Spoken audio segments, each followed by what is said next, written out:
We always hear these stories about people getting rich super fast. Yeah. But what if I told you that even like the wealthiest people in the world, like Warren Buffett Right. or Jack Ma, actually built most of their fortunes much later in life? It's true. Yeah, so we're diving into some excerpts today Okay. that really kind of explore this Yeah. idea of getting rich slowly. It's a really fascinating concept. Yeah. And I think it really challenges that whole get-rich-quick mentality. Totally. It's like everywhere these days. Yeah. So today we're going to try to figure out, like, what does that even mean? Right. Getting rich slowly. Hmm. And we're also going to uncover some of the hidden traps, I guess, that can totally sabotage you Yeah, when you're trying to build wealth over the long term. for sure. But most importantly, we're going to explore how understanding this whole concept can empower you to make smarter decisions on your own journey to building wealth. Absolutely. Because let's be honest, that pressure to make a quick duck is, Oh, yeah. it can be overwhelming. It's real. Yeah. Absolutely. It's like we're just conditioned to think that if we haven't, quote unquote, made it Right. by a certain age, Yeah. that we're like somehow falling behind. It's like we've already missed the boat. Exactly. So this whole deep dive is really all about like reframing that narrative and trying to show you that slow and steady can actually win the race. Absolutely. And you know what? Yeah. The data actually backs this up. Okay. So, for example, did you know that Warren Buffett, that guy, Yeah. he accumulated like 99.8% of his wealth What? after he turned 50? That's wild. I would have thought, I mean, he's Warren Buffett. Right. I would have thought he would have had it all figured out, You'd think, yeah. like way earlier. Yeah. But it really just shows you the power of compound interest over time. Okay. Now, I think most people kind of understand the basic concept of compound interest. Right. It's like you're earning interest. On your interest. Exactly. Right. But what I think a lot of people miss is just that time factor. Right. It's like a snowball effect. Ah, okay. In those early years, it's like, yeah, it might seem like it's growing slowly. Yeah, yeah. But then as time goes on, that snowball gets bigger and bigger. Right. And it's like, whoosh. Okay. It really starts to pick up speed. So it's not so much about just like hitting a home run with one single investment. No. It's more about, I don't know, like consistently making those good decisions Exactly. or something. Yeah, Yeah. it's like getting those base hits Yeah, exactly. instead of swinging for the fences all the time. I like that. Okay, so it's not just a phenomenon for like the Warren Buffetts No, not at all. of the world. In fact, Yeah. Jack Ma, who founded Alibaba, he got like 90% of his assets Oh, wow. after he turned 50. So this is something that can apply to anyone, Exactly. Yeah. regardless of where you're starting. It really reframes the idea of slow Yeah. as actually like steady and really powerful. Okay, so we're starting to see that this whole slow approach isn't about being passive No, or just like settling for less. not at all. Yeah. It's really about recognizing that consistent growth is powerful, Mm-hmm. and it's about playing the long game. Yeah. No, that makes sense. But I have to admit, it talks about Li Ka-shing, Okay.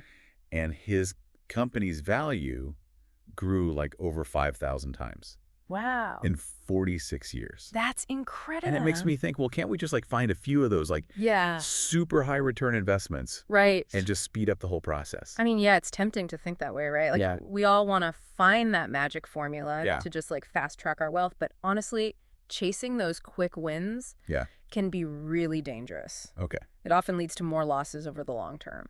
So what's the trap here that we have to watch out for? So it's something called negative compound interest. Okay.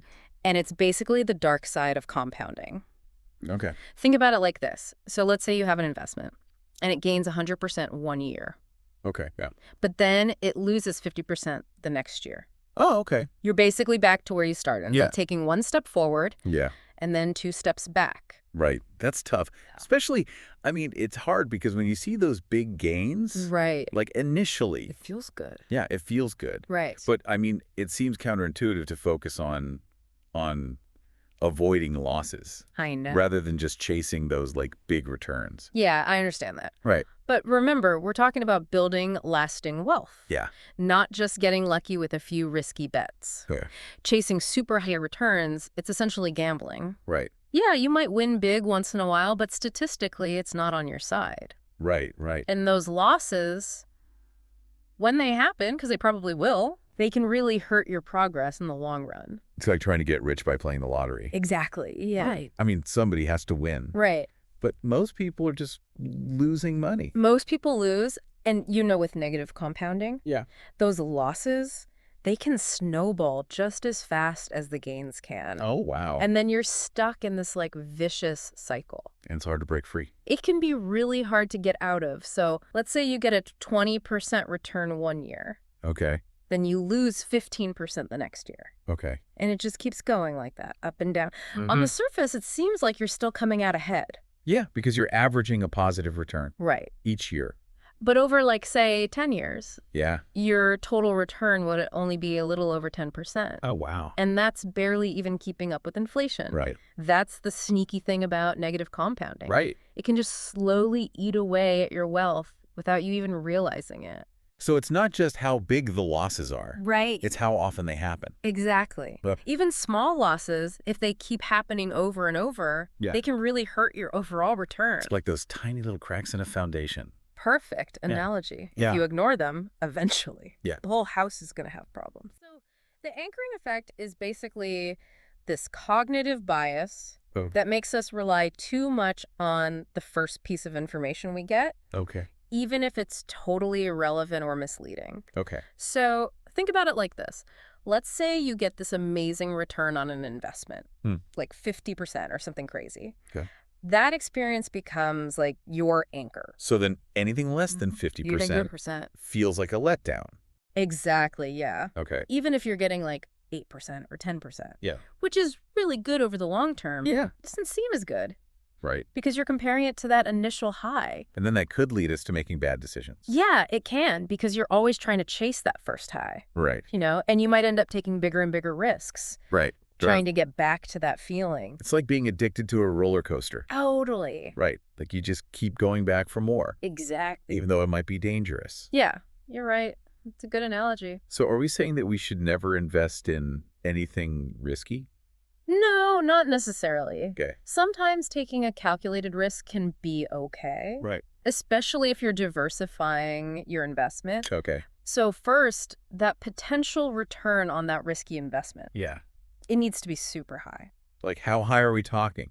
Way higher than just doubling or tripling your money. Okay. We're talking about returns that are dozens, hundreds, even thousands Oh, wow. of times your initial investment. Okay. That's a pretty high bar. It has to be because it's so risky. Right. Right. And the second thing, this one's important, Okay. you have to be okay with losing all of your money. Okay. Imagine you were buying a lottery ticket. Okay. So just assuming it's probably not going to work out. Pretty much, yeah. But hey, maybe it will. Yeah, maybe. Okay. So if you go in with that mindset, Yeah. you're more likely to make better decisions. Mm-hmm. You won't get so attached to an investment that could totally flop. That's interesting. We often hear about how logic and reason are important in investing. But it sounds like managing our emotions is a big deal too, Huge, yeah. especially with risky investments. Absolutely, because our emotions can really mess with our judgment. Right. We might make impulsive decisions that we regret later. Right. So being aware of those emotional biases, that's key for any investor. Yeah, that makes sense. So we've covered a lot about compound interest, negative compounding, even that anchoring effect. Right. But with all of this talk about wealth and investing, I have to ask, Yeah. what does wealthy even mean? That is a great question. Is there one definition that everybody agrees on? What does wealthy mean to you? And what's your reasonable time frame for achieving it? I love that because it's so personal. It is. Yeah. It's not about some benchmark that society sets for us. It's Yeah. about what matters to you as an individual. Absolutely. Your definition of wealthy might be totally different from mine. Exactly. And that's perfectly fine. And the time frame, too. Yeah. Right? Some people might be thinking 5 years. Mm-hmm. Some people might be thinking 20 years. Right. It's about being realistic about your own situation. Exactly. And that's where this whole getting rich slowly idea becomes really empowering. I agree. It's not about settling for less or living a super restricted life. No, not at all. It's about recognizing that building wealth sustainably Yeah. It's a journey. And it's a journey that you can tailor to your own definition of success. Exactly. It's about making those consistent, informed choices Yeah. that match your long-term goals and enjoying the progress you make along the way. You know, this actually reminds me of something we talked about earlier. What's that? Those seemingly small losses. Yeah, How they can have a big impact over time. absolutely. It's those tiny cracks that can become big problems. Exactly. It's like we need to be just as careful about minimizing those losses Right. as we are about, chasing the huge wins. I agree. It's all about balance. Okay, so we're on board with this whole get rich slowly philosophy. Good. But how do we not get distracted Yeah.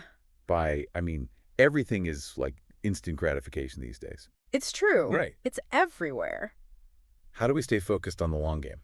Well, I think it comes down to having discipline Okay. and really understanding what your goals are. Yeah. You have to tune out all the noise, Mm-hmm. resist those temptations to jump on every hot investment trend, Right. and just stick to your plan. It's about remembering that compound growth. Even though it's not always flashy or exciting, Right. it's super powerful over time. It really is. Right. It's like that slow and steady drip Yeah. that eventually fills the bucket. Yeah. I like that. Okay. And this deep dive has really made me think about the importance of patience Yeah. and perspective. It's so easy to compare ourselves to others, Yeah. but in the end, our financial journey is our own, Absolutely. You're on your own path, and Yeah. that's something to celebrate. and it will have its own ups and downs and challenges and wins. Exactly. And the key here is that slow and steady can be the most rewarding approach. Yeah, it's about understanding those principles of compound growth, avoiding those negative compounding traps, Mm-hmm. and just staying focused on what you want to achieve. And remember, wealth is about more than just the money you have. Yeah, It's about building a life where you're financially secure yeah, and you have the freedom to pursue the things that really matter to you. yeah. Well said, well said. And as we wrap up this part of our deep dive, Yeah. I'm curious about this. So Mhm. the source mainly talks about negative compounding with investments. Right. But what about other parts of our lives? That's a great question. Yeah, like where else do we see this happening? Yeah, so we've been talking about finances, right? Yeah. But what about our health, Mm-hmm. our relationships, Yeah. our personal growth? Right. Like, are there areas in our lives where we might be experiencing that negative compounding without even realizing it? It really makes you think maybe it's those small negative habits that we do every day, It could be. right? Those little cracks in the foundation that we were talking about earlier, Exactly. they can really make a difference over time. They can, yeah. Right. It's about recognizing that consistency matters, Yeah. not just in our investments, but in everything we do. And that even small positive actions, Mm-hmm. if we do them consistently, they can create a ripple effect Absolutely. of positive change. It's powerful stuff. Yeah. Okay, so as we move on to the next part of our deep dive, Yeah. we'll leave you with this thought.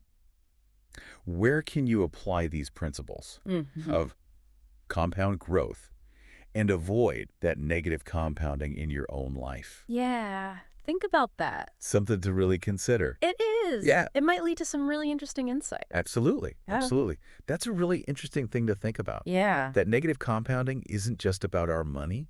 Right. It can affect other areas of our lives, too. It makes you realize that even those little things we do can make a big difference over time. It's true. Every choice we make builds on the ones that came before it. It's like links in a chain, Yeah, exactly. which brings us back to this idea of getting rich slowly. Mm-hmm. It's not just a plan for our money. Right. It's like a whole way of thinking about life. It really is a philosophy. Yeah, and it really goes against that whole I need it now mentality. Yeah, that instant gratification thing. Yeah, that we see everywhere. It's everywhere. It's funny. The source talks about some of the things in our heads Okay. that can make it hard to think long term. Interesting. Like one of them is this tendency to focus on what we don't have Yeah. instead of what we do have. That's so true. We're always bombarded with messages telling us what we should buy or achieve, or even how we should look. It's like we're never good enough. Exactly. And it's easy to get caught up in that cycle of comparing ourselves to others and feeling like we're always coming up short. And that can lead to some bad financial decisions. Oh, absolutely. Like we might feel this pressure to keep up with everyone else. Yeah, the keeping up with the Joneses thing. Yeah, exactly. Even if it means spending more than we should. Right. We're going into debt. It's like our emotions are working against us. It happens all the time. We make choices based on fear or envy or just wanting to fit in. Yeah, instead of making decisions that are actually good for us in the long run. Exactly. So how do we break out of that? How do we start feeling more grateful for what we already have? Practicing mindfulness, Okay. being present in the moment, and really appreciating everything we have in our lives. So like shifting our focus from what we don't have to what we do have. Exactly. It's like that saying, comparison is the thief of joy.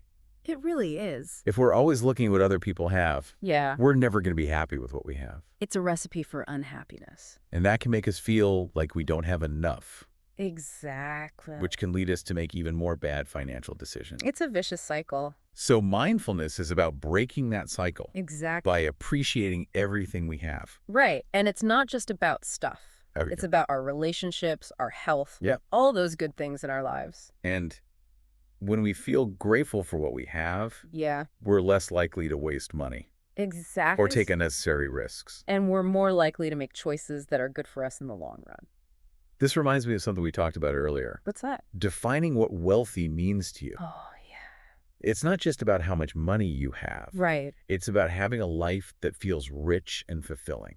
Absolutely. And that's an important thing to remember as we go on this journey of getting rich slowly. It's not about denying ourselves or anything like that. No, not at all.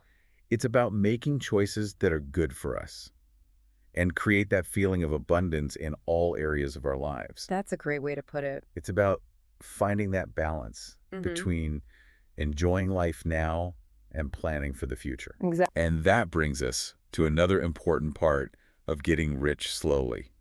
What's that? Patience. Patience. It's not always easy, is it? Not in today's world. Everything is so fast-paced. Yeah, we expect everything to happen right away. Instant results. We want information now. We want to talk to people now. Instant communication. We want everything now. Instant gratification. Yeah, and that can make it really hard to be patient. It can, especially when it comes to building wealth. It's hard not to get discouraged when you don't see results right away. Especially when you see all those stories about people getting rich quickly. It makes you wonder, why isn't it happening to me? Right, but we have to remember that those stories are not the norm. Okay. Most people who build wealth do it over a long period of time. They work hard, they save money. They invest consistently. It's like planting a seed and watching it grow. I love that analogy. You can't make it grow faster. You can't rush it. You have to give it time and take care of it. Nurture it. And trust that it will eventually bear fruit. And that highlights something really important. Okay. Focus on the process, not just the outcome. So instead of constantly checking our investments or comparing ourselves to others, we should just focus on making good financial decisions. Consistently. Even if we don't see the results right away. Exactly. Trust the process. And know that those small actions will eventually lead to big results. It's the power of compounding. That snowball effect. Exactly. The longer we let it roll, the bigger it gets. And the earlier we start, the more time it has to grow. But it's never too late to start. Never too late. Even if we start a little later, we can still get great results. Absolutely. Consistent investing and a little patience go a long way. So it's not about trying to time the market or find that one perfect investment. No. It's about making smart choices. Consistently. Sticking with it. Yeah. And letting that compounding do its thing. That's how you build real wealth. This has been a really insightful conversation. It has. And it's really changed how I think about building wealth. I'm glad to hear that. Getting rich slowly, it's not about settling for less. Not at all. It's about making good choices, being patient, and sticking with it. It's a philosophy, a way of life. And it recognizes that true wealth is about so much more than just money. Absolutely. It's about building a life that's fulfilling and meaningful. And having the freedom to do the things that are important to you. Exactly. That's a goal worth striving for. It definitely is. And it's something that's possible for everyone. No matter where you're starting from. So as we move to the last part of our deep dive today, Okay. I want to talk about some practical things we can do. Yeah, that's a great idea. To make this get rich slowly idea a reality. Let's get practical. What are some steps we can take? Yeah, that's a good question. As we move from like the big ideas to like, what can we actually do? Right, exactly. We've talked about the getting rich slowly philosophy, but how do we actually, make it happen in our lives? So I think one of the first things is to kind of rethink how we see spending. Okay. Instead of it being like, "Ugh, I have to spend money," Yeah, yeah. we can start to see it as like an investment Oh, okay. in our future selves. So instead of asking ourselves, can I afford this? Yeah. We should be asking, Does this purchase yeah, that's it. help me reach Yeah. my long-term financial goals? Right, right. Okay. About this thing called the latte factor, Oh, yeah, I've heard of that. which is kind of interesting. It's Yeah. like all those little things we buy, like a coffee every day or that subscription we never use, Right. they can really add up over time. It's crazy how much those little things can cost us. Yeah, it's like each one doesn't seem like a big deal, Right. but over time, Yeah, when you add it all up, it can really affect our finances. it really can. So it's not about never buying anything fun. No, not at all. It's just about being aware of those little expenses. Yeah, making sure they're not stopping us from reaching our goals. Exactly. And sometimes maybe we can just find a cheaper way to do things. Right, like making coffee at home instead of buying it every day. Yeah, or finding a cheaper gym. Exactly. Or maybe negotiating a better deal on our cable bill. There are lots of ways to save money without giving up the things you enjoy. It's about finding those little ways to save that can add up to big savings, Exactly. And then you can use that money to reach your goals. like investing for retirement or paying off debt. Exactly. Or building an emergency fund. Right, so it's like our money is working for us. Yeah. Instead of the other way around. I like that, and that brings us to another important part of getting rich slowly, What's that? investing. Investing is key if you want to build wealth over the long term. But I think a lot of people are intimidated by it. Yeah, it can seem really complicated. They might not know where to start. Right. Or they're afraid of making a mistake. But the good news is there's a ton of information out there to help us. There really is. Learning about different investment options. Yeah, education is key. Like understanding how much risk you're comfortable with. Your risk tolerance. Right. How Well, to spread your money across different types of investment. diversification. Exactly. Okay. And there are tons of books, articles, even online courses Yeah. that can teach you the basics. And if that seems like too much, Yeah, you can always talk to a financial advisor. right. They can give you personalized advice, Yeah. help you figure out a plan that works for you. It's like having a coach in your corner. Exactly, helping you make smart decisions. Okay, so we talked about spending wisely, investing wisely. Hmm. What else can we do to make this get rich slowly thing work? Another big thing is managing debt, Debt. Yeah. especially high interest debt like credit cards. That can really eat into our finances. It's like that negative compounding we talked about. Yeah, the longer you have it, the worse it gets. Exactly. So it's really important to pay down that debt as fast as you can. And that might mean making a budget. Yeah, or trying to get a lower interest rate. Maybe even consolidating your debt. Right, there are a lot of options. And if you don't have a lot of extra money each month, you can always try the snowball method. Oh, yeah, that's a good one. You focus on paying off your smallest debt first, Right, then you use that money to pay off the next smallest one. and so on and so on. It's a great way to stay motivated. It's like you get a little win each time you pay off a debt. Exactly, and that can keep you going. So we've covered a lot today. We have. From the big ideas of getting rich slowly to some actual steps we can take. Practical tips. Yeah. So as we wrap up, what are some of the most important things for our listeners to remember? I think the biggest thing is to remember that building wealth takes time. It's a marathon, not a sprint. Exactly, there's no quick fix. It's about being consistent, being patient, and making smart choices. And it's about having the right mindset. Yeah, focusing on what we have Being grateful. and feeling content. When we do that, we're more likely to make good financial decisions. And build a life that feels truly wealthy. In every sense of the word. This has been a great conversation. I agree. I feel really inspired to put these ideas into practice. That's great to hear. And remember, everyone can do this. No matter where you're starting from, Exactly. And you don't have to do it alone. there are so many resources out there to help us. Books, courses, financial advisors.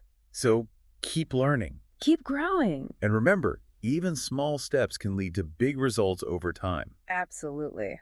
Thanks for joining us for this deep dive. We hope you learned something new and feel empowered to start building your own wealth. And until next time, keep those minds curious and those investments growing.